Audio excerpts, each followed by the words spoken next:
Hi ಸ್ನೇಹಿತರೆ, ಎಲ್ರಿಗೂ ನಮಸ್ಕಾರ. ಮತ್ತೊಂದು ವಿಡಿಯೋಗೆ ತಮಗೆಲ್ಲರಿಗೂ ಸ್ವಾಗತ. ಸ್ನೇಹಿತರೆ, ಇವತ್ತಿನ ಈ ವಿಡಿಯೋದಲ್ಲಿ ಯಾರೆಲ್ಲ ಯೂಟ್ಯೂಬ್ ಕಮೆಂಟ್ಗಳಲ್ಲಿ ಒಂದಷ್ಟು ಪ್ರಶ್ನೆಗಳನ್ನ ಕೇಳಿರ್ತಾರೆ, ಯಾರೆಲ್ಲ ವಾಟ್ಸಪ್ಗಳಲ್ಲಿ ಒಂದಷ್ಟು ಪ್ರಶ್ನೆಗಳನ್ನ ಕೇಳಿರ್ತಾರೆ, ಅದರಲ್ಲೂ ಒಂದಷ್ಟು ಜನ ರೇರ್ ಆಗಿ ಒಂದಷ್ಟು ಬ್ಯಾಡ್ ಕಮೆಂಟ್ಗಳನ್ನ ಹಾಕ್ತಾ ಇರ್ತಾರೆ. ಸೊ ಯಾರೆಲ್ಲ ಪ್ರಶ್ನೆಗಳು ಕೇಳಿದ್ರೆ ಅವ್ರಿಗೆಲ್ಲ ಉತ್ತರಗಳನ್ನ ಹೇಳ್ತಾ, ಯಾರೆಲ್ಲ ಈ ಬ್ಯಾಡ್ ಕಮೆಂಟ್ಗಳು ಹಾಕ್ತಾರಲ್ಲ ಅವ್ರಿಗೆಲ್ಲ ಒಂದಷ್ಟು ತಿಳುವಳಿಕೆನ ತಿಳಿಸ್ತಾ ಇವತ್ತಿನ ಈ ವಿಡಿಯೋನ ಸ್ಟಾರ್ಟ್ ಮಾಡೋಣ. ಸ್ನೇಹಿತರೆ ಬನ್ನಿ. ಸ್ನೇಹಿತರೆ, ತುಂಬ ಜನ ನನ್ನ ವೀಡಿಯೋಸ್ನ ನೋಡುವಂಥವರು ಕಮೆಂಟ್ಗಳಲ್ಲಿ ಪ್ರಶ್ನೆಗಳು ಕೇಳುವಂಥದ್ದು ಸಹಜ. ಅದರಲ್ಲೂ ಕೂಡ ತುಂಬ ಜನ ಇಲ್ಲಿ ಸ್ಕ್ರೀನ್ಶಾಟ್ ತೋರಿಸ್ತಾ ಇದ್ದೀನಲ್ಲ, so good job, good work ಅನ್ನುವಂತೆ ಒಂದು ನನಗೆ ಪ್ರಮೋಟ್ ಆಗುವಂತೆ ಕಮೆಂಟ್ಗಳನ್ನ ಹೊಡಿತಾ ಇರ್ತಾರೆ. ತುಂಬ ಸಂತೋಷ. ಅದರಿಂದ ಮುಂದೆ ವೀಡಿಯೋಗಳು ಮಾಡೋಕ್ಕೆ ನನಗೂ ಕೂಡ ಹೆಲ್ಪ್ ಆಗ್ತಾ ಇರುತ್ತೆ. ನಿಮಗೆ ಯಾವುದೇ ಒಂದು ಅಗ್ರಿಕಲ್ಚರ್ಗೆ ಸಂಬಂಧಪಟ್ಟಂಥ ಒಂದು ಡೌಟ್ಗಳಿದ್ರಲ್ಲಿ ಕಮೆಂಟ್ಗಳು ಮಾಡಿ, ಇಲ್ಲ ಇದಕ್ಕೆ ಸಂಬಂಧಪಟ್ಟಂಥ ವೀಡಿಯೋ ಮಾಡಿ ಸರ್ ಅಂದರು ನಾನು ಮಾಡೋಕ್ಕೆ ರೆಡಿ ಇರ್ತೀನಿ ಸ್ನೇಹಿತರೆ. ಸೊ ಅದರಲ್ಲಿ ಒಂದಷ್ಟು ಜನ ಜಾಸ್ತಿ ಕೇಳಿದಂಥದ್ದು ಲೋನ್ ಬಗ್ಗೆ. ಸರ್, ನೀವು ಲೋನು ಆಯ್ತಲ್ಲ, ಎಷ್ಟು ಲಂಚ ಕೊಟ್ರಿ, ಆಮೇಲೆ ಏನು ಶೆಡ್ ವರ್ಕು ಸ್ಟಾರ್ಟ್ ಮಾಡಿದ್ರ, ಆಮೇಲೆ ರೀಪೇಮೆಂಟ್ ಹೇಗೆ, SC ST OBC ಕ್ಯಾಸ್ಟಿಗೆ ಸಂಬಂಧಪಟ್ಟಂಥ ಪ್ರಶ್ನೆಗಳು, ಅವ್ರಿಗೆ ಯಾರಿಗೆ ಲೋನ್ ಆಗುತ್ತೆ, ಎಷ್ಟು % ಸಬ್ಸಿಡಿ ಆಗುತ್ತೆ, ಸೊ ಕೊಟೇಶನ್ ಎಲ್ಲಿ ಸಿಗುತ್ತೆ, ಈ ರೀತಿ ತುಂಬ ಪ್ರಶ್ನೆಗಳು ಲೋನ್ಗೆ ಸಂಬಂಧಪಟ್ಟಂತೆ. ಸೊ ನಾನೊಂದು ನಿಮಗೆ ವಿಚಾರ ತಿಳಿಸೋಕ್ಕೆ ಇಷ್ಟಪಡ್ತೀನಿ. ಸೊ ಎಲ್ಲವನ್ನು ನಾವು ಓಪನ್ನಾಗಿ ಹೇಳುವಂಥದ್ದು ಅಲ್ಲ. ಹೆಂಗೆ ಅಂತಂದರೆ ನಮ್ಮ ಸಿಸ್ಟಮ್ಮು ಲಂಚ ಮೇನ್ ಆಧಾರಿತ, ಈ ಮೇನು ದುಡ್ಡೇ. ಸೊ ಏನೇ ಒಂದು ವರ್ಕ್ ಆಗಲಿ, ಒಂದು ಅರ್ಜಿ ಹಾಕಬೇಕು ಗೋರ್ಮೆಂಟಲ್ಲಿ ಅಂತಂದ್ರೂ, ಒಂದು ಖಾತೆ ಮಾಡಿಸ್ಕೋಬೇಕಂದ್ರೂ ದುಡ್ಡಿಲ್ಲ, ಇರಪ್ಪ ದುಡ್ಡು ಬಂದ ಮೇಲೆ ಖಾತೆ ಮಾಡಿಸ್ಕೊಳ್ಳುವಂಥ ಜನಗಳ ಒಂದು ಮೈಂಡ್ಸೆಟ್ಟು. ತುಂಬ ಜನ ನಮ್ಮ ಫ್ರೆಂಡ್ಸಲ್ಲೂ ಅಂತಿರ್ತಾರೆ, ಅಯ್ಯೋ ಈಗ ಅದಕ್ಕೆ ಅಲಿಲೇಷನ್ಗೆ ಮಾಡಿಸ್ಬೇಕು ಅಂತಂದರೆ 1.5 ಲಕ್ಷ ಖರ್ಚಾಗುತ್ತೆ, ಆಮೇಲೆ ಮಾಡಿಸುವ ಇರು. ಸೊ ಗೋರ್ಮೆಂಟ್ ಫೀಸಲ್ಲಿ ಇರುವಂಥದ್ದು ಕೇವಲ ಒಂದು 10-15 ಸಾವಿರ ಇರುತ್ತೆ. ಆದರೆ ಮೈಂಡ್ಸೆಟ್ ಹೆಂಗಿರುತ್ತೆ ಅಂದರೆ, ಇವನ್ ನನಗೂ ಅಷ್ಟೇ, ನಮ್ಮದೊಂದು 10 ಕುಂಟೆ 7 ಕುಂಟೆನೇನೋ ಒಂದು ಲ್ಯಾಂಡ್ ಇದೆ, ಅಲಿಲೇಷನ್ಗೆ ಎಷ್ಟು, ಕುಂಟೆಗಿಷ್ಟು ಹೇಳೋದು ಬೇಡ, ಈ ರೀತಿ ಲಂಚ ಆಗುತ್ತೆ ಅಂದಾಗ ಒಂದು. ಸೊ ಎಲ್ಲ ಕಡೆ ಬರೀ ದುಡ್ಡು, ಲಂಚ. ಸೊ ಗೋರ್ಮೆಂಟ್ ಫೀಸು 3,000 ಇತ್ತು ಅಂತಂದರೆ ಇವ್ರ ಲಂಚ 15,000 ಇರುತ್ತೆ. ಸೊ ಅದನ್ನು ನಾವು ಯಾವ ರೀತಿ ಎಕ್ಸ್ಪ್ಲೇನ್ ಮಾಡುವಂಥದ್ದು, ಅದನ್ನು ತಡೆಯುವಂಥದ್ದು ಯಾವತ್ತು ಏನು, ನನಗಂತೂ ಒಬ್ಬ ಎಜುಕೇಟೆಡ್ ಆಗಿ ಹೇಳ್ತೀನಿ ಕೇಳಿ, ಅದೆಲ್ಲ ಸರಿ ಹೋಗ್ಬಿಟ್ರೆ ನಮ್ಮ ದೇಶ ಫುಲ್ಲು ಅಮೆರಿಕಾಗಿಂತ ಟಾಪ್ ಆಗಿರುತ್ತೆ ಅನಿಸುತ್ತೆ ಸ್ನೇಹಿತರೆ. ಸೊ ಎಲ್ಲ ಕೇಳಿದ್ದು sir ST ST OBC 3A, ನನಗೆ ಅದ್ರ ಬಗ್ಗೆ ಜಾಸ್ತಿ ಐಡಿಯಾ ಇಲ್ಲ ಕ್ಯಾಸ್ಟ್ಗಳ ಬಗ್ಗೆ. ಸೊ ಒಂದು ರೂಲ್ಸ್ ನನಗೆ ಗೊತ್ತು ಸಬ್ಸಿಡಿಗೆ ಸಂಬಂಧಪಟ್ಟಂಗೆ. ಟೌನ್ ಲಿಮಿಟಲ್ಲಿದ್ದರೆ 25% ಎಲ್ಲ ಕ್ಯಾಸ್ಟ್ಗೂ, ವಿಲೇಜ್ ಲಿಮಿಟಲ್ಲಿದ್ದರೆ 35%. ಈಗ ನಮ್ಮ ಫಾರ್ಮ್ ಇರುವಂಥದ್ದು ಇದು ವಿಲೇಜ್ ಲಿಮಿಟು, ಗ್ರಾಮಾಂತರ ಅಂತಾರಲ್ಲ ವಿಲೇಜ್ ಲಿಮಿಟು, ಇಲ್ಲಿಗೆ 35%. ನಮ್ಮ ಮನೆ ಇರೋದು ಸಿಟಿ ಲಿಮಿಟ್ಸು. ಅಲ್ಲಿ ನಾನೇನಾದ್ರು ಫಾರ್ಮ್ ಶೆಡ್ ಮಾಡ್ತೀನಿ ಅಂದರೆ ಅಲ್ಲಿಗೆ 25%, ಇಲ್ಲಿಗಾದರೆ 35%, ಆ ರೀತಿ ಇರುತ್ತೆ. ಆಮೇಲೆ SC ST OBC ಎಲ್ರಿಗೂ ಕೂಡ ಹೇಳಿದ್ನಲ್ಲ ಸೇಮೇ ಇರುತ್ತೆ. ಇನ್ನು 2A 3A ಅದರಲ್ಲಿ ಯಾರು ಅಪ್ಪರ್ ಕ್ಯಾಸ್ಟ್ ಮೀನ್ಸ್ ಬ್ರಾಹ್ಮಿಣ್ಸು, ಅದಕ್ಕೆ ಲಿಂಗೇಶ್ ಅವರೆಲ್ಲ ಇದನ್ನು ಮಾಡಲ್ಲ ಅಂತ ಅನಿಸುತ್ತೆ. ಮಾಡಿದ್ರು ಕೂಡ ಅವ್ರಿಗೆ ಸ್ವಲ್ಪ ಸಬ್ಸಿಡಿ ಕಮ್ಮಿ ಇರ್ಬೋದೇನೋ. ಸೊ ನೀವು ಯಾವುದೇ ಡೌಟ್ ಇದ್ರೂ ಕೂಡ ಖಾದಿ ಬೋರ್ಡ್ ಇರುತ್ತಲ್ಲ, ಅಲ್ಲಿ ಹೋಗಿ ಡೈರೆಕ್ಟಾಗಿ ಮಾತಾಡಿ. ಸೊ ಅವರು ನಿಮಗೆ ಕಂಪಲ್ಸರಿ ಐಡಿಯಾಸ್ನ ಕೊಡ್ತಾರೆ. ಆಮೇಲೆ ಲಂಚದ ಬಗ್ಗೆ ಹೇಳಿದ್ನಲ್ಲ ಫಸ್ಟು ಕೂಡ, ಒಂದಷ್ಟು ಈಸ್ಕದ್ರೆ ಅದನ್ನು ನಾವೇನು ಹೇಳೋಕ್ಕೆ ಬರೋಲ್ಲ. ಆಮೇಲೆ ಸರ್ ಶೆಡ್ ವರ್ಕ್ ಸ್ಟಾರ್ಟ್ ಮಾಡಿದ್ರಾ ಅಂತ ತುಂಬ ಜನ ಕೇಳ್ತಾಯಿದ್ರು. ಇದು ಹೆಂಗೆ ಅಂತಂದರೆ, ನೀವು ಶೆಡ್ ಮಾಡಬಹುದು, ಇಲ್ಲ ಆಲ್ರೆಡಿ ಇರುವಂಥ ಶೆಡ್ಗೆ ನೀವು ಲೋನ್ ಹಾಕಿಸ್ಕೋಬೋದು. ನಿಮ್ಮ ಹತ್ರ ಇರುವಂಥ ಮರಿಗಳಿಗೆ, ಒಂದು ಸ್ವಲ್ಪ ಕುರಿಗಳಿಗೆ, ಹಸುಗಳಿಗೆ, ಸೊ ಎಲ್ಲನೂ ನಾನು ಬಾಯ್ಬಿಟ್ಟು ಹೇಳೋಕ್ಕಾಗಲ್ಲ ನಿಮಗೆ. ಸೊ ತುಂಬ ಜನ ನಮ್ಮ ಹತ್ರ ಹಸುಗಳಿದೆ ಸರ್, ಶೆಡ್ ಮಾಡಿದ್ದೀನಿ, ಇದಕ್ಕೆ ಲೋನ್ ಹಾಕ್ಬೋದಾ ಅಂತ ನೀವು ನಾನು ಕೇಳ್ತಿರಲ್ಲ. ಎಲ್ಲ ಒಂದು ಅಡ್ಜಸ್ಟ್ಮೆಂಟಲ್ಲಿ ಹೋಗ್ತಾ ಇರುತ್ತೆ. ಸೊ ಟ್ರೈ ಮಾಡಿ. ನಿಮ್ಮ ಹತ್ರ ಆಲ್ರೆಡಿ ಇರುವಂಥ ಹಸುಗಳಿಗೆ ಲೋನ್ ಕೊಡ್ಬೋದು, ಆಲ್ರೆಡಿ ಇರುವಂಥ ಮೇಕೆಗಳಿಗೆ ಲೋನ್ ಕೊಡ್ಬೋದು, ಆಲ್ರೆಡಿ ಇರುವಂಥ ಶೆಡ್ಗೆ ಲೋನ್ ಕೊಡಬಹುದು. ಅವ್ರು ಬಂದು ಇಲ್ಲಿ ಸ್ಪಾಟ್ ಇನ್ಸ್ಪೆಕ್ಷನ್ ಮಾಡ್ದೇ ಲೋನ್ ಕೊಡಬಹುದು. ಎಲ್ಲ ಮ್ಯಾನೇಜರು, ಅಲ್ಲಿ ಯಾರು ಇನ್ಚಾರ್ಜ್ ಇರ್ತಾರೆ, ಲೋನು ಇನ್ಚಾರ್ಜ್ ಯಾರು ಇರ್ತಾರೆ, ಅದ್ರ ಬಗ್ಗೆ ಅವ್ರಿಗೆ ಒಂದು ಸ್ವಲ್ಪ ಅಡ್ಜಸ್ಟ್ಮೆಂಟಲ್ಲಿ ಆಗುತ್ತೆ. ಸೊ ನಾವು ಲೋನ್ ಬಂತು ಕನ್ಸ್ಟ್ರಕ್ಷನ್ ಮಾಡಬೇಕು ಅನ್ನುವಂಥದ್ದು ಏನಿರಲ್ಲ, ಎಲ್ಲ ಒಂದು ಅಡ್ಜಸ್ಟ್ಮೆಂಟಲ್ಲಿ ಹೋಗ್ತಾ ಇರುತ್ತೆ. ಒಬ್ಬೊಬ್ರು ತುಂಬ ಸ್ಟ್ರಿಕ್ಟಾಗಿರ್ತಾರೆ, ಆಫೀಸರ್ಗಳು ಬರ್ತಾರೆ ಮನೆ ಹತ್ರ ಬಂದು GPS ಅವು ಇವು. ಸೊ ಅದೆಲ್ಲ ಒಂಥರ ನಡೀತಾ ಇರುತ್ತೆ. ನೀವು ಯಾವುದಕ್ಕೂ ಬ್ಯಾಂಕ್ ಮ್ಯಾನೇಜರು, ಖಾದಿ ಬೋರ್ಡ್ ಆಫೀಸರ್ಗಳನ್ನ ಭೇಟಿ ಮಾಡಿ ಒಂದು ಫ್ಲೋಲಿ ರನ್ ಆದರೆ ಆರಾಮಾಗಿ ಲೋನ್ಗಳಾಗುತ್ತೆ ಸ್ನೇಹಿತರೆ, ಯಾವುದೇ ರೀತಿಯಾದಂಥ ತೊಂದರೆ ಇಲ್ಲ. ಆಮೇಲೆ ಇನ್ನೂ ಒಂದಷ್ಟು ಜನ ಲೋನ್ಗಳು ಆಗಲ್ಲ. ಆಮೇಲೆ ನನ್ನ ಒಂದು ಎಕ್ಸ್ಪೀರಿಯೆನ್ಸಲ್ಲಿ ತಿಳಿಸ್ತೀನಿ ಕೇಳಿ. ನಿಮಗೆ ಒಂದು 20 ಲಕ್ಷ 30 ಲಕ್ಷ ಒಂದು ಬ್ಯಾಂಕ್ ಲೋನ್ ಕೊಡುತ್ತೆ ನಿಮ್ಮನ್ನು ನಂಬಿ ಅನ್ನುವಂಥ ಲೆವೆಲ್ಗೆ ನೀವು ಬೆಳಿತೀವಿ ಅಂತಂದರೆ, ಈ ಸಿಚುವೇಷನ್ನು ಈಗಿನ ಒಂದು ಏನು ಈ 2025ನ ಸಿಚುವೇಷನ್ಗೆ ನೀವು ಲೈಫಲ್ಲಿ ಒಂದು ಸಕ್ಸಸ್ ಕಾಣ್ಬೋದು ಅಂತ ನನಗೆ. ನೀವು ಸಿಬಿಲ್ ಸ್ಕೋರ್ ಹಾಳು ಮಾಡ್ಕೊಂಡ್ರಿ, ನೀವು ಬ್ಯಾಂಕಲ್ಲಿ ಸರಿಯಾಗಿ ಟ್ರಾನ್ಸಾಕ್ಷನ್ ಮಾಡ್ತಾಯಿಲ್ಲ, ನೀವು ಸರಿಯಾಗಿ ಮಾತು ಉಳಿಸ್ಕೊತಿಲ್ಲ ಅಂತಂದರೆ, ಸೊ ಅದೇ ನಿಮ್ಮ ಒಂದು ಡ್ರಾಬ್ಯಾಕು. ಸೊ ಒಂದಷ್ಟು ಜನ ಬ್ಯಾಡ್ ಕಮೆಂಟ್ಸ್ ಆಗ್ತಾರೆ ನನಗೆ, ಅವ್ರಿಗೆ ಮುಂದೆ ತಿಳುವಳಿಕೆ ಹೇಳ್ತೀನಿ. ಸೊ ನೀವು ಒಂದು 20 ಲಕ್ಷ 30 ಲಕ್ಷ ನಿಮ್ಮನ್ನ ನಂಬಿ 50 ಲಕ್ಷ ಬ್ಯಾಂಕ್ ಲೋನ್ ಕೊಡ್ತಾ ಇದೆ ಅಂತಂದರೆ ನೀವು ಅದನ್ನು ಒಳ್ಳೆ ರೀತಿಲಿ ಯೂಸ್ ಮಾಡ್ಕೊಂಡ್ರೆ ನೀವು ಸಕ್ಸಸ್ ಕಂಡಂಗೆ ಅಷ್ಟೇ, ಬೇರೆ ಇನ್ನೇನು ಇರೋಲ್ಲ. ಸೊ ಅದರಿಂದ ನಿಮ್ಮ ಟ್ರಾನ್ಸಾಕ್ಷನ್ಸು ಇವೆಲ್ಲ ಚೆನ್ನಾಗಿ ನೋಡ್ಕೊಳ್ಳಿ. ಹೇಳಿದ್ನಲ್ಲ, ಖಾದಿ ಬೋರ್ಡೋ ಭೇಟಿಯಾಗಿ, ಮ್ಯಾನೇಜರ್ ಭೇಟಿಯಾಗಿ ಯಾರಿಗೂ ಕೊಡಬೇಡಿ. ಆಮೇಲೆ ಏಜೆನ್ಸಿಗಳ ಮುಖಾಂತರನೇ ಹಾಕ್ಸಿ. ಒಂದು ಕಂಪ್ಯೂಟರ್ ಅಂಗಡಿ, ಅದಕ್ಕೇ ನಾವು ಈಗ ನಾನು MSc ಮಾಡಿದರೂ ಕೂಡ ನನಗೆ ಅವೆಲ್ಲ ಅರ್ಜಿ ಏನು ಕೊಟೇಶನ್ನು ಅವೆಲ್ಲ ನಮ್ಗೆ ಗೊತ್ತಾಗಲ್ಲ. ಯಾರು ಏಜೆನ್ಸಿಯವರು ಈ ಥರ ಅವರು ಒಂದು 10-15 ಲೋನ್ಗಳನ್ನ ಕೊಡಿಸಿರ್ತಾರೆ, 100-20 ಅರ್ಜಿಗಳನ್ನ ಹಾಕಿರ್ತಾರೆ, ಅವ್ರಿಗೆ ಫುಲ್ ಐಡಿಯಾ ಇರುತ್ತೆ. ಅವ್ರ ಮುಖಾಂತರನೇ ಹೋಗಿ. ನಾವೇನು ಅಂತಂದರೆ ಈಗ ನಾವು ಯೂಟ್ಯೂಬಲ್ಲಿ ಒಂದು ವೀಡಿಯೋ ಮಾಡಿ ಅಪ್ಲೋಡ್ ಮಾಡ್ದಂಗೆ ಅಲ್ಲಿ ಅರ್ಜಿ ಹಾಕುವಂಥದ್ದಿರಲ್ಲ. ಏನಾದರೂ ಒಂದು ಸಣ್ಣ ತಪ್ಪು ಕೂಡ ಅಲ್ಲಿ ಆಫೀಸರ್ಗಳು ಕಂಡುಹಿಡಿತಾರೆ. ಸೊ ಅವ್ರ ಮುಖಾಂತರನೇ ಹೋಗಿ. ಸೊ ಗೊತ್ತಾಯಿತು ಲೋನ್ ಬಗ್ಗೆ ಅಂತ ನಾನು ನಿಮ್ಗೆ ಅಂದ್ಕೊಳ್ತೀನಿ. ನೆಕ್ಸ್ಟು ಒಬ್ಬರು ಪ್ರಜ್ವಲ್ ಅಂದ್ಬಿಟ್ಟು ಕೋಳಿಗಳನ್ನ ಮೊಟ್ಟೆ ಕುಣಿಸಿದಾಗ ಕಾವು ಎಲ್ಲ ಕೋಳಿಗಳು ಬರಲ್ಲ ಸರ್, ಮೊಟ್ಟೆಗಳೆಲ್ಲ ಕಾವು ಹೊಡೆಯಲ್ಲ, ಎಲ್ಲ ಒಂದು 11 ಇಟ್ಟರೆ 10 ಹೊಡೆಯುವಂಥದ್ದು ಈ ರೀತಿ ಎಲ್ಲ ಆಗುತ್ತೆ ಅನ್ನುವಂಥದ್ದನ್ನು ಕೇಳಿದರು. ಆಮೇಲೆ ಅವರು ಬೇರೆ ಕೋಳಿ ಮೊಟ್ಟೆನ ಬೇರೆ ಕೋಳಿಗಳಿಗೆ ಇಟ್ಬಿಟ್ರೆ ಕಾವು ಹೊಡಿತಿಲ್ವೇನೋ, ಮೀನ್ಸ್ ಮರಿಗಳು ಬರ್ತಾ ಇಲ್ವೇನೋ ಅನ್ನುವಂಥದ್ದು ಅವರ ಒಂದು ಮೆಂಟಾಲಿಟಿ ಇತ್ತು. ಸೊ ಆ ರೀತಿ ಏನಿಲ್ಲ. ಸೊ ಯಾವ ಕೋಳಿ ಮೊಟ್ಟೆನ ಯಾವ ಕೋಳಿಗಾದ್ರೂ ಕುಣಿಸಿ ಅದು ಮರಿ ಮಾಡಿಸುತ್ತೆ. ಅದರಲ್ಲಿ ಒಂದಷ್ಟು ಬ್ರೀಡ್ಗಳಿದೆ, ಸೆಲೆಕ್ಟೆಡ್ ಬ್ರೀಡ್ಸ್ ಇದೆ. ನಮ್ಮ ಹತ್ರ ಬಂದು ನೇಕೆಡ್ ನೆಕ್ ಅಂತ ಇದೆ. ಸೊ ಇವೆಲ್ಲ ಬಂದು ಕೋಳಿ ಮೊಟ್ಟೆನ ಕರೆಕ್ಟಾಗಿ ತೆಗೆಸುವಂಥದ್ದು, ಮರಿಗಳನ್ನ ತುಂಬ ಕೇರಾಗಿ ಸಾಕುವಂಥದ್ದು, ಈ ರೀತಿ ನೇಟಿವ್ ಆಗಿ ಒಂದಷ್ಟು ಪ್ಯೂರ್ ಬ್ರೀಡ್ಗಳಿದೆ. ಆ ರೀತಿ ಸಾಕಿ. ಆಮೇಲೆ ತುಂಬ ಜನ ಕಮೆಂಟ್ಗಳಲ್ಲಿ ಸರ್ ಕೋಳಿ ಬೇಕು ಅಂತ ವಾಟ್ಸಪ್ಗಳು ಫೋನ್ ಮಾಡಿ ಕೇಳುವಂಥದ್ದು. ಸೊ 100, 150, 200 ಕೋಳಿಗಳನ್ನ ಸಾಕ್ಬಿಟ್ಟು ಎಷ್ಟು ಜನಕ್ಕಂತ ಕೊಡೋಕ್ಕಾಗುತ್ತೆ? ನಮ್ಮದೇ 10-11,000 ಜನಸಂಖ್ಯೆ ಇರುವಂಥ ಟೌನ್ ಇದು. ಸೊ ಇಲ್ಲೇ ಲೋಕಲಲ್ಲೇ ಒಂದಷ್ಟು ಜನ ತಗೊಳ್ತಾ ಇರ್ತಾರೆ. ಅವ್ರಿಗೇನೆ ಕೊಡಲಿಲ್ಲ ಅಂದರೆ ಬೇಜಾರು ಮಾಡ್ಕೊಳ್ತಾ ಇರ್ತಾರೆ. ಜೊತೆಯಲ್ಲಿ ಡೈಲಿ ಸಿಗುವಂಥವರೇ ಕೇಳ್ತಾ ಇರ್ತಾರೆ. ಸರಿ ಅಂದ್ಬಿಟ್ಟು ಅವ್ರಿಗೆ ಕೊಡೋದಾಗುತ್ತೆ. ನಾವು ಹೊರಗಡೆ ಅವ್ರಿಗೆ ಎಲ್ಲಿ ಕೊಡೋಕ್ಕೆ ಆಗಲ್ಲ. ಸೊ ನೀವು ಬರೀ 10x10 ಜಾಗ ಇದ್ರೂ ಕೂಡ 1-2 ಒಳ್ಳೆ ಬ್ರೀಡ್ಗಳನ್ನ ಸಾಕಿ ಅವೇ ಮರಿಗಳು ಮಾಡಿಸಿ, ಮರಿಗಳನ್ನ ಚೆನ್ನಾಗಿ ನೋಡ್ತಾ ಈ ರೀತಿ ಆಗುತ್ತೆ. ಮತ್ತು ಫೀಡು ಕೇಳ್ತಾರೆ ಇರ್ತಾರೆ, ಫೀಡ್ ಏನಾಗೋದು ಮರಿಗಳು. ನಾನು ಹೇಳ್ತಿದ್ದೀನಲ್ಲ, ಸೊ ನೀವು 1 ಎಕರೆ 2 ಎಕರೆ ಜಾಗದಲ್ಲಿ ಬಿಟ್ಟು ಮೇಯಿಸಿದಾಗ ನಿಮ್ಮ ಮರಿಗಳನ್ನ ಅದ್ದೆತ್ತುವಂಥದ್ದು, ಹಾವುಗಳು ಹಿಡಿಯುವಂಥದ್ದು, ಕೀರ ಹಿಡಿಯುವಂಥದ್ದು ಇವೆಲ್ಲ ಸಮಸ್ಯೆ ಇರುತ್ತೆ ಅಂತ ನಾವೇನು ಮಾಡ್ತೀವಿ, ಒಂದು ಕಡೆ ಶೆಡ್ಡು ಇಲ್ಲ ಒಂದು ಬ್ಯಾರಿಕೇಷನ್ ಹಾಕಿ ಸುತ್ತ ಕಾಂಪೌಂಡ್ ಹಾಕಿ ಯಾವುದೇ ನಾಯಿ ಹಾವು ಕೀರೆ ಎಲ್ಲ ಹೊರಗಡೆ ಬರದೇ ಇರೋನ ಸಾಕ್ತೀವಿ. ಸೊ ಆಗ ಅವುಗಳಿಗೆ ಆ ಜಾಗದಲ್ಲಿ ನ್ಯೂಟ್ರಿಷನ್ ಸರಿಯಾಗಿ ಸಿಗೋಲ್ಲ, ಮರಿಗಳು ಸಾಯ್ತಾ ಇರುತ್ತೆ.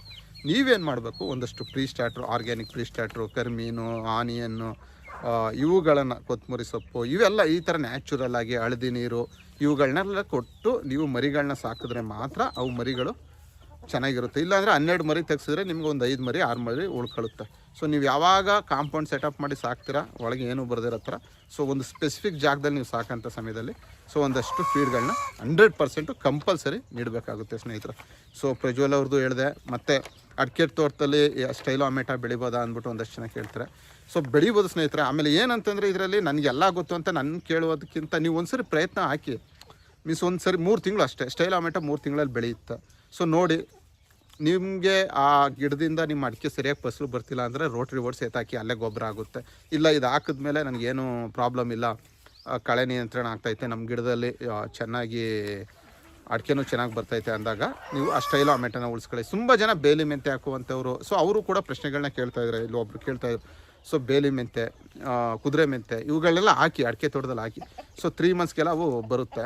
ನಿಮ್ಗೆ ಗೊತ್ತಾಗ್ಬಿಡುತ್ತೆ ಕ್ರಾಪು ಅಡಿಕೆದು ನಂದು ಏನು ಪ್ರಾಬ್ಲಮ್ ಆಗ್ತಾಯಿಲ್ಲ ಅಂತಂದರೆ ನೀವೇನು ಈ ಬೇಲಿ ಮೆಂತೆ, ಸ್ಟೈಲೋ ಅಮೆಟಾ, ಕುದುರೆ ಮೆಂತೆ, ಅಗಸೆ ಇವೆಲ್ಲ ಹಾಕ್ತಿರಲ್ಲ ಅಡಿಕೆ ತೋಟಗಳಲ್ಲಿ, ತೆಂಗಿನ ತೋಟಗಳಲ್ಲಿ, ಅವನ್ನ ಉಳಿಸ್ಕೊಳ್ಳಿ.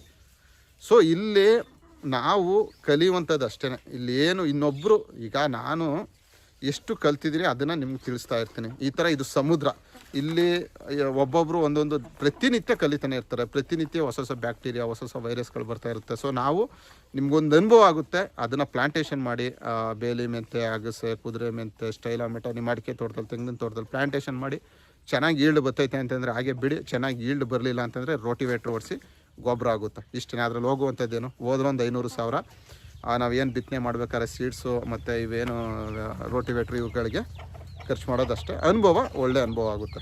ಸೊ ಅದು ಕೂಡ ಪ್ರಶ್ನೆ ತುಂಬ ಜನ ಕೇಳ್ತಿದ್ರು, ಅದಕ್ಕೂ ಇದು ಮಾಡಿದೆ. ಸೊ ಲೋನ್ ರೀಪೇಮೆಂಟ್ ಅಂತ ಒಬ್ರು ಕೇಳಿದರು. ಸೊ 6 ತಿಂಗಳಿಗೊಂದ್ಸರಿ ರೀಪೇಮೆಂಟ್ ಇರುತ್ತೆ. ಸೊ ಒಂದು ಅಡ್ಜಸ್ಟ್ಮೆಂಟಲ್ಲಿ ಇರುತ್ತೆ. ಸೊ ನೀವು ಟ್ರೈ ಮಾಡಿ, ಫಸ್ಟು ಅರ್ಜಿ ಹಾಕಿ ಒಂದು ಎಕ್ಸ್ಪೀರಿಯೆನ್ಸ್ ತಗೊಳ್ಳಿ. ಮತ್ತು ಸುಮಾರು ಮಾಹಿತಿ ನೀಡಿದೆ ಅಂತ ಅನ್ಸ್ಕೊಳುತ್ತೆ. ಆಮೇಲೆ ಯಾವ ಬ್ಯಾಂಕಲ್ಲಿ ಲೋನ್ ಕೊಡ್ತಾರೆ ಅಂತ ಕೂಡ ತುಂಬ ಜನ ಕೇಳ್ತಾನೆ ಇರ್ತಾರೆ. ಸೊ ಈ PMEGP NLM ಲೋನ್ಗಳು ಅವ್ರಿಗೆ ಅವಶ್ಯಕತೆ ಇರಲ್ಲ. ಅವ್ರಿಗೇನು ಗೋಲ್ಡ್ ಲೋನು, FD ಆಮೇಲೆ ಕಾರ್ ಲೋನು, ಪರ್ಸ್ನಲ್ ಲೋನ್ಗಳು ಇದ್ರ ಬಗ್ಗೆನೇ ತಲೆ ಕೆಡ್ಸ್ಕೊತಾ ಇರ್ತಾರೆ. ಈ PMEGP NLM ಲೋನ್ಗಳ ಬಗ್ಗೆ ಅದು ಅಷ್ಟೊಂದು ತಲೆ ಕೆಡ್ಸ್ಕೊಳ್ತಾ ಇರಲ್ಲ ಯಾರು ಈ ಬ್ಯಾಂಕ್ ಅವರು.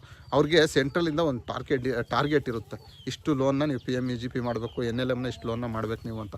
ಸೊ ಅದೊಂದು ಉದ್ದೇಶಕ್ಕೆ ಮಾತ್ರ ಅವರು ಇದರಲ್ಲಿ ಒಂದು ಸ್ವಲ್ಪ ಇಂಟ್ರೆಸ್ಟ್ ತೋರಿಸ್ತಾರೆ. ಅದು ಬಿಟ್ಟರೆ ಅವರು ಇದ್ರ ಬಗ್ಗೆ ತಲೆ ಏನು ಕೆಡ್ಸ್ಕೊಳ್ಳಲ್ಲ. ಸೊ ಟಾರ್ಗೆಟ್ ಇರೋದ್ರಿಂದ ನೀವು ಅರ್ಜಿ ಹಾಕಿ ಕಂಪಲ್ಸರಿ ಆಗುತ್ತೆ. ಮತ್ತು ಪ್ರಾಜೆಕ್ಟ್ ರಿಪೋರ್ಟ್ಗಳು ಎಲ್ಲಿ ಸಿಗುತ್ತೆ ಸರ್, ಆಮೇಲೆ ಕೊಟೇಶನ್ ಎಲ್ಲಿ ಸಿಗುತ್ತೆ, ಎಸ್ಟಿಮೇಟು ಎಲ್ಲನೂ ಕೂಡ ನೀವು ಏಜೆನ್ಸಿಗಳನ್ನ ಇಟ್ಕೊಳ್ಳಿ. ಈಗ ನಾವು ಬಂದು ಒಂದು ವರ್ಕು ಮಾಡ್ತಾಯಿರ್ತೀವಿ, ಈಗ ಸಡನ್ನಾಗಿ ಅದ್ರ ಬಗ್ಗೆ ತಿಳ್ಕೊಳ್ಬೇಕು ಅಂತಂದರೆ ಅದಕ್ಕೆ 1 ಮಂತ್ 2 ಮಂತ್ ಲೆಸ್ ಆಗಿಬಿಡುತ್ತೆ, ಒಂದಷ್ಟು ದುಡ್ಡು ಕೊಟ್ಟು ಏಜೆನ್ಸಿ ಅವ್ರಿಗೆ. ಸೊ ಅದನ್ನೆಲ್ಲ ಮಾಡಿಸ್ಕೋಬೋದು. ಪ್ರಾಜೆಕ್ಟ್ ರಿಪೋರ್ಟ್ ಎಲ್ಲಿ ಮಾಡೋದು, ಎಸ್ಟಿಮೇಟ್ ಏನು, ಕೊಟೇಶನ್ ಏನು ಎಲ್ಲ ನಿಮ್ಗೆ ಅವರು ಗೈಡೆನ್ಸ್ ಕೊಡ್ತಾರೆ. ನನ್ನ ಕೇಳೋದ್ಕಿಂತ ನೀವು ಏಜೆನ್ಸಿಗಳನ್ನ ಕೇಳಿ. ಏಜೆನ್ಸಿಗಳು ಎಲ್ಲಿ ಬೇಕು ಅಂತಂದರೆ ಆನ್ಲೈನ್ ಏಜೆನ್ಸಿಗಳನ್ನ ಹುಡುಕ್ಬೇಡಿ, ಖಾದಿ ಬೋರ್ಡ್ಗೆ ಹೋಗಿ ಅಲ್ಲಿ ಏಜೆನ್ಸಿಗಳ ನಂಬರ್ಗಳು ಅವರೇ ಕೊಡ್ತಾರೆ. ಇವ್ರ ಹತ್ರ ಹೋಗಿ ಇವ್ರ ಅರ್ಜಿ ಹಾಕ್ಕೊಡ್ತಾರೆ ಅಂತ ಅವ್ರನ್ನ ಫಾಲೋ ಅಪ್ ಮಾಡಿ. ಅವರು ಯಾರು ಹಿಂದೆ ಎಲ್ಲ ಲೋನ್ಗಳಾಗಿರುತ್ತಲ್ಲ, ಯಾರಿಗೆಲ್ಲ ಲೋನ್ಗಳು ಅಪ್ರೂವಲ್ ಆಗಿದೆ ಅವ್ರ ನಂಬರ್ಗಳನ್ನ ಕೊಡ್ತಾರೆ. ಸೊ ಅವ್ರನ್ನ ಸ್ವಲ್ಪ ಫಾಲೋ ಅಪ್ ಮಾಡ್ಕೊಂಡು ಸ್ವಲ್ಪ ಹೆಲ್ಪ್ ಮಾಡಿ ಸರ್ ಅಂದ್ಕೊಂಡು ನೀವು ಹೋದರೆ ಸಕ್ಸಸ್ ಆಗ್ಬೋದು ಸ್ನೇಹಿತರೆ. ನೆಕ್ಸ್ಟು ಮಧ್ಯೆ ಒಬ್ಬೊಬ್ಬರು ಬ್ಯಾಡ್ ಕಮೆಂಟ್ಗಳನ್ನ ಹಾಕುವಂಥದ್ದು. ಸೊ ನನಗೆ ಆಲ್ಮೋಸ್ಟ್ ಎಲ್ಲ ಒಳ್ಳೆ ಕಮೆಂಟ್ಗಳನ್ನ ಹಾಕ್ತಾರೆ. ಸ್ಕ್ರೀನ್ಶಾಟಲ್ಲಿ ತೋರಿಸ್ತಾ ಇದ್ದೀನಿ ಇಮೇಜ್ಗಳಲ್ಲಿ. ಈ ಪ್ರಮೋದ್ ಕುಮಾರ್ ಅನ್ನುವಂಥವನು ಒಬ್ಬ ಅಯೋಗ್ಯ ಅಂತ ಕಮೆಂಟ್ ಹಾಕ್ಬಿಟ್ಟಿದ್ದ.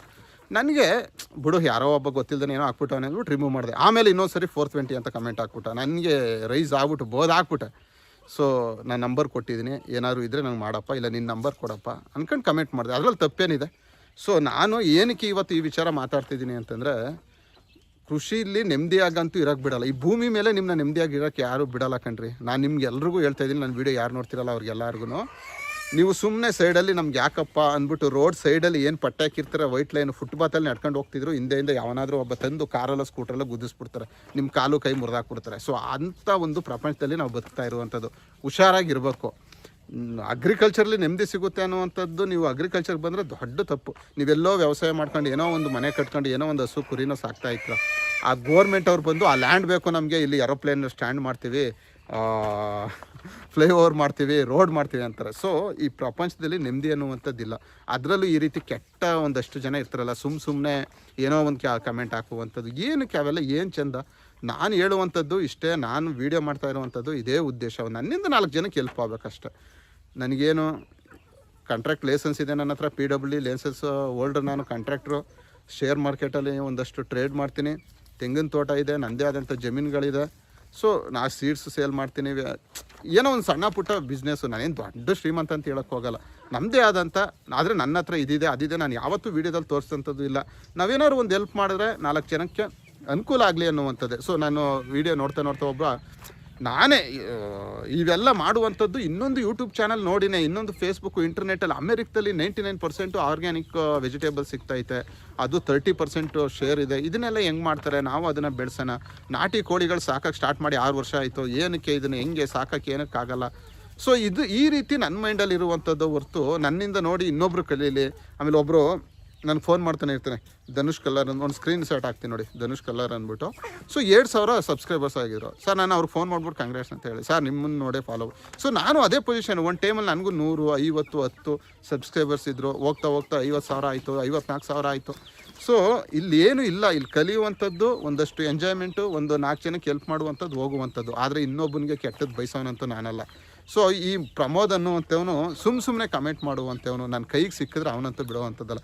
ಈಗ ನಾನು ಇನ್ಸ್ಟಾಗ್ರಾಮ್, ಫೇಸ್ಬುಕ್ಕಲ್ಲಿ ಜಾಸ್ತಿ ರೀಲ್ಸ್ ಆಗಲ್ಲ, ಅಲ್ಲಿ ಅಕೌಂಟ್ಗಳು ಜಾಸ್ತಿ, ಕಮೆಂಟ್ಗಳೆಲ್ಲ ಕೆಟ್ಟದಾಗಿ ಬರುತ್ತೆ. ಒಳ್ಳೆಯವರು ಇರ್ತಾರೆ.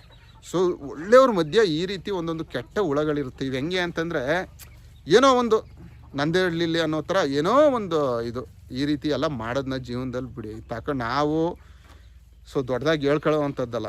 ನಮ್ಮ ಹೆಸ್ರನ್ನ ಒಂದು 4 ಜನ ನೆನೆಸ್ಕೊಂಡು ಏನೋ ಅವ್ರಿಗೆ ಹೆಲ್ಪ್ ಆಗ್ತೈತೆ ಅಂದಾಗ, ನಮ್ಮ ಒಬ್ಬೊಬ್ರು ಮೈಂಡ್ಸೆಟ್ ಒಂದೊಂದು ಥರ ಇರುತ್ತೆ. ಒಬ್ಬೊಬ್ರಿಗೆ ಶೋಕಿ ಮಾಡಬೇಕು ಅನ್ನೋಂಗಿರುತ್ತೆ, ದೊಡ್ಡ ಕಾರ್ಗಳು ತಗೊಂಡು ಮೋಟೋ ವ್ಲಾಗು ಇನ್ನೊಂದು ಮಾಡ್ತಾ ಇರ್ತಾರೆ. ಒಬ್ಬೊಬ್ರು ಒಂದೊಂದು ಇರುತ್ತೆ ಜೀವನ. ನಮ್ಮದು ಈ ರೀತಿ. ಈಗ ನಾನು ಎಷ್ಟೋ ಜನದ ಜೊತೆಲಿ ವ್ಯವಹಾರಗಳನ್ನ ಮಾಡಿ ನೊಂದಿದ್ದೀನಿ. ನಾನು ಲಕ್ಷಾಂತರ ದುಡ್ಡನ್ನ ಕಳ್ಕೊಂಡಿದ್ದೀನಿ. ಏನು ನಾವೇನು ಸುಮ್ಮನೆ ಏನೂ ಇಲ್ದೇ ಬರಬೇಕಾದ್ರೆ ಸುಮ್ಮನೆ ಬಂದ್ಬಿಡೋಕ್ಕಾಗಲ್ಲ. ಮೋಸ ಮಾಡೋರ ಜೊತೆಲೂ ಇದ್ದಿದ್ದೀನಿ, ಹೆಲ್ಪ್ ಮಾಡೋರ ಜೊತೆಲೂ ಇದ್ದಿದ್ದೀನಿ, ಕ್ಲೋಸ್ ಫ್ರೆಂಡ್ಸ್ ಜೊತೆಲೂ ಇದ್ದೀನಿ. ಫ್ರೆಂಡ್ ಅಂತ ಹೆಸರು ಹೇಳ್ಕೊಂಡು ನಮ್ಮನ್ನ ಮೋಸ ಮಾಡೋದು. ಟಿಶ್ಯೂ ಪೇಪರ್ ಥರ ಯೂಸ್ ಮಾಡಿಬಿಡ್ತಾರೆ. ಫಾರಿನ್ಗಳಲ್ಲಿ ತೊಳೆಯೋಕ್ಕೆ ನೀರಿಲ್ವಂತೆ. ಸೊ ಟಿಶ್ಯೂ ಪೇಪರ್ ಯೂಸ್ ಮಾಡ್ತಾರಲ್ಲ, ಆ ರೀತಿ ನಿಮ್ಗಳನ್ನ ಯೂಸ್ ಮಾಡಿಬಿಡ್ತಾರೆ ಸ್ನೇಹಿತರೆ. ಸೊ ಹುಷಾರಾಗಿರಿ. ಮಧ್ಯೆ ಈ ರೀತಿ ಕೆಟ್ಟ ಹುಳಗಳ ಜೊತೆಲೆಲ್ಲ ಸಹವಾಸ ಮಾಡಬೇಡಿ. ಲೈಫಲ್ಲಿ ದುಡ್ಡು ಮಾಡಬೇಕು, ಒಂದಷ್ಟು ಒಳ್ಳೆ ಮನೆ, ಒಂದು ಒಳ್ಳೆ ಕಾರು, ಇವೆಲ್ಲ ನನಗೆ ಆಲ್ರೆಡಿ ಇದೆ. ಇದ್ರ ಬಗ್ಗೆ ನಾನೇನು ಯಾವತ್ತೂ ಡಿಸ್ಕಸ್ ಮಾಡಿದವನಲ್ಲ. ಇದ್ರ ಬಗ್ಗೆ ಏನೂ ಇಲ್ಲ ನಂದು. ನನಗೊಂದು 4 ಜನಕ್ಕೆ ಹೆಲ್ಪ್ ಮಾಡಬೇಕು. ಮಿಸ್ಟೇಕ್ ಆಯಿತು, ತಪ್ಪಾಯಿತು, ಏನೋ ಒಂದು ತಪ್ಪು ಮಾಡಿದ್ದೀನಿ ಅಂತ ಬೈಯೋದಿರಬಾರ್ದು. ಸೊ ಈ ಥರ ಮಿಸ್ಟೇಕ್ ಆಗಿದೆ ಸರ್ ಅಂತ ಒಂದು ಕಮೆಂಟಲ್ಲಿ ತಿಳಿಸಿ ಸರಿ ಮಾಡ್ಕೊಳ್ತೀನಿ. ಅದು ಬಿಟ್ಬಿಟ್ಟು ಅಯೋಗ್ಯ ಅಂತ ಕಮೆಂಟ್ ಮಾಡುವಂಥದ್ದು, ಏನೋ ಒಂದು ಕಮೆಂಟ್ ಮಾಡುವಂಥದ್ದು. ಆಮೇಲೆ ಯೂಟ್ಯೂಬ್ಗಳಲ್ಲಿ ಹೆಂಗೆ ಅಂದರೆ, ಸೊ ಯೂಟ್ಯೂಬು, ಫೇಸ್ಬುಕ್ಕು, ಇನ್ಸ್ಟಾಗ್ರಾಮು ಈ ರೀತಿ ಅಲ್ಲ. ಯೂಟ್ಯೂಬಲ್ಲಿ ನಾನೊಂದು ವೀಡಿಯೋ ಅಪ್ಲೋಡ್ ಮಾಡಿದ್ರೆ ಅದನ್ನು ಯೂಟ್ಯೂಬ್ ಅವರು ಅನಲೈಸ್ ಮಾಡ್ತಾರೆ. ಇದರಲ್ಲಿ ಏನಾದರೂ ಬ್ಯಾಡ್ ಕಂಟೆಂಟ್ ಇದೆಯಾ, ಏನಿದೆ, 18+ ಕಂಟೆಂಟ್ ಇದೆಯಾ ಅಂತ ಇದ್ದರೆ ಒಂದು ಮೇಲ್ ಮಾಡಿ ಅವರು, ನೀನು ವೀಡಿಯೋನ ಕರೆಕ್ಟ್ ಮಾಡ್ಕೊ, ಇನ್ಮೇಲೆ ನೀನು ವೀಡಿಯೋನ ಈ ರೀತಿ ತಪ್ಪಾಗಿ ಹಾಕ್ಬೇಡ ಅಂದ್ಬಿಟ್ಟು ನನ್ನ ವೀಡಿಯೋನ ರಿಮೂವ್ ಮಾಡ್ತಾರೆ ಅವರು. ಸೊ ನಾನು ಅದಕ್ಕೋಸ್ಕರ ಯೂಟ್ಯೂಬಲ್ಲಿ ಬಿಟ್ಟರೆ ಇನ್ಸ್ಟಾಗ್ರಾಮ್, ಫೇಸ್ಬುಕ್ಕಲ್ಲಿ ಜಾಸ್ತಿ ವೀಡಿಯೋಸ್ನ ಅಪ್ಲೋಡ್ ಮಾಡೋಕ್ಕೆ ಹೋಗಲ್ಲ. ಸಾವಿರಾರು ಅಕೌಂಟ್ಗಳು ನಾವು ಟ್ರ್ಯಾಕ್ ಮಾಡೋಕ್ಕಾಗಲ್ಲ. ಅಕೌಂಟಲ್ಲಿ ಇಲ್ಲ ಕಮೆಂಟ್ಗಳಲ್ಲಿ ಬೈಯೋರು. ನಾನು ಯಾರ ಹತ್ರನೂ ಲೋ ಅಂತ ಅನ್ನಿಸ್ಕೊಳ್ಳೋಕ್ಕೂ ಇಷ್ಟಪಡಲ್ಲ. ಸೊ ಪ್ರಮೋದ್ ಇದೇ ಫಸ್ಟ್ ಆ್ಯಂಡ್ ಲಾಸ್ಟ್. ನಾನು ಏನಾದ್ರು ತಪ್ಪಾಯಿತು ಅಂತಂದರೆ ಕಮೆಂಟ್ಗಳಲ್ಲಿ ಬೇಡ, ವಿಚಾರನ ನನ್ನ ಕಾಂಟ್ಯಾಕ್ಟ್ ಇರುತ್ತೆ ಅದರಲ್ಲಿ ತಿಳಿಸಿ. ಸುಮ್ಮನೆ ಅಯೋಗ್ಯ ಅವು ಇವು ಅಂತೆಲ್ಲ ಕಮೆಂಟ್ ಮಾಡಿದ್ರೆ ನಾನು ಸುಮ್ಮನಿರೋನಲ್ಲ ಸ್ನೇಹಿತರೆ. ಸೊ ಮುಂದಿನ ವೀಡಿಯೋದಲ್ಲಿ ಮತ್ತೆ ನಾನು ನಿಮ್ಮನ್ನ ಭೇಟಿ ಆಗ್ತೀನಿ. ಅಲ್ಲಿವರೆಗೂ ಥ್ಯಾಂಕ್ ಯು, ಬಾಯ್ ಬಾಯ್.